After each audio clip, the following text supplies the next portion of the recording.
Welcome everyone to the Proximity Stories Studio session here at the Forum, featuring our emerging leaders. My name's Aaron, I'm with the Skoll Foundation, and at Skoll I run our Emerging Leaders Program. The Emerging Leaders Program is a joint initiative between the MasterCard and Skoll Foundations that's really focused on accelerating the growth and impact of the next generation of social entrepreneurs. Each year, we bring a group of promising social entrepreneurs to the Forum and work with them to help them hone their leadership skills, develop their networks, build relationships, and provide a platform for them to share their voices and their stories, which is why we're all here today. I was trying to think of the best way to introduce the session topic, and I think, keeping in lines with the theme of proximity, I think I'm going to try to describe to you all what being around these leaders and hearing their stories means to me. And to do that, I'm going to first take a little step back, just a little bit of a benchmark, and I'm a little bit at that point in my life where time is seeming to speed up. I feel like the older I get, the faster and faster each year seems to go by. I feel like when I was a kid, every birthday or every summer vacation or every Christmas just could not come soon enough. But now, as an adult, I feel like I'm having a birthday right now, but I just had one. I'm a little worried about blinking and missing the rest of the year and not knowing where it all went. And the thing is, it's not just me, it happens to most people. And it's because of this thing called that time is relative. And what I mean by that is when you're 5 years old, a year is 20% of your whole life. But when you're 50, it's only 2%. So it's that shrinking of time year after year that just makes you feel like time just keeps moving faster and faster. And when I first read that, I was thinking, oh, okay, I get it. Definitely relatable, a little alarming. But I don't know, what does that mean? Is that just going to be how life is? But I read that it's not necessarily the answer all the time, and you can do things to help slow time down. And the #1 way to help slow time down is to experience new things. Every single time you meet a new person or you travel to a new place or you do something you haven't done before, time moves a little slower. And it's the way our memory and our brain work. Because when you do something that you do that's routine and everyday, it just feels like your memory doesn't code it because it doesn't need it. But when you do a new experience, it remembers it, and then your perception of time and the way your life goes slows down a little bit. And I'm saying all that because that's what these leaders and their stories do for me each year. Having the chance to work with them during the week and listen to their stories and hear their experiences helps ground me and helps give me just a sense of perspective around the world. And being the chance to be their friend for the week just really lets me be present in a way that I just don't really get in my day-to-day life. And I'm saying that to all of you today because what I get out of this program, I'm really hoping each of you get out of this session. I know that we're all different, we have different backgrounds, we relate to things in different ways, but I really hope that over the course of this next hour that you take the time to feel the details in their stories, hear their nuances, and breathe their lives. And I know if you do, time will slow down a little bit and you'll end up loving them as much as I do.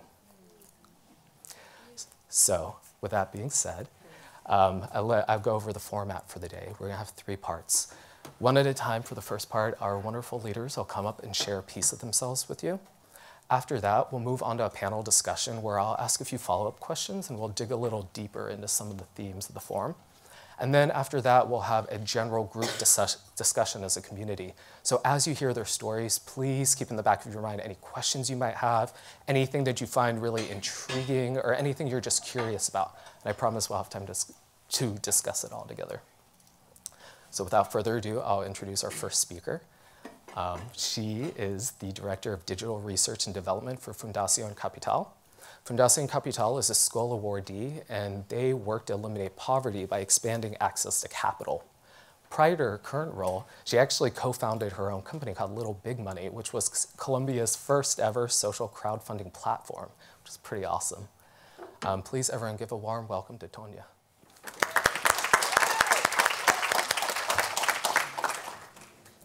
Thank you, Erin. Hello, everyone. As Erin just said, my name is Maria Antonia. I am from Colombia.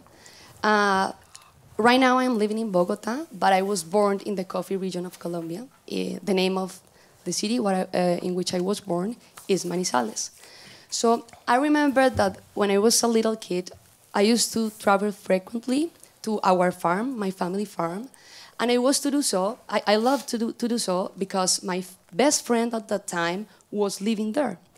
Her name was Estela, and she was the daughter of the manager of the farm. Just to give you a better context, in Colombia, when someone owns a land and they use that land as a productive land, they hired a man, this is very important, it's a man, to manage that land. And mostly of the times, that land manager is a member of a low-income rural family that wasn't able to farm their own land for many reasons.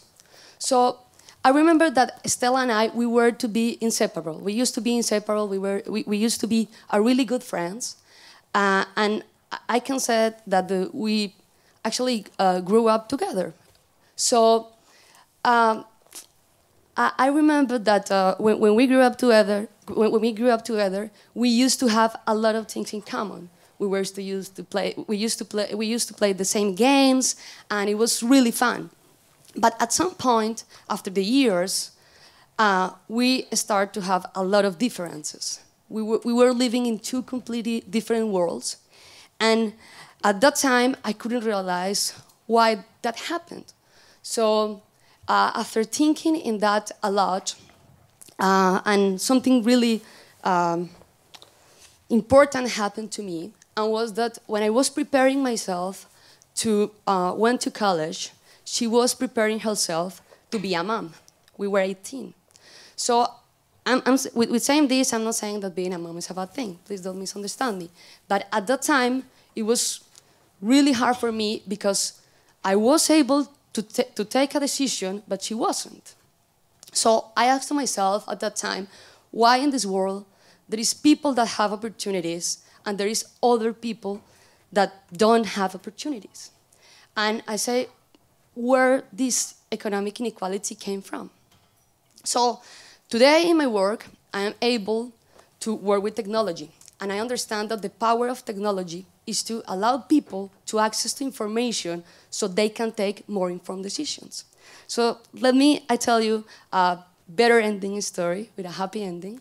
So during my work, I met this woman, Sonia. She is an informal entrepreneur. She works on the street. And she sells arepas. Please raise your hand if you know what is an arepa. Okay? So probably you have been in Colombia or in Venezuela. So an arepa is not a taco. That is really important. But it's also made with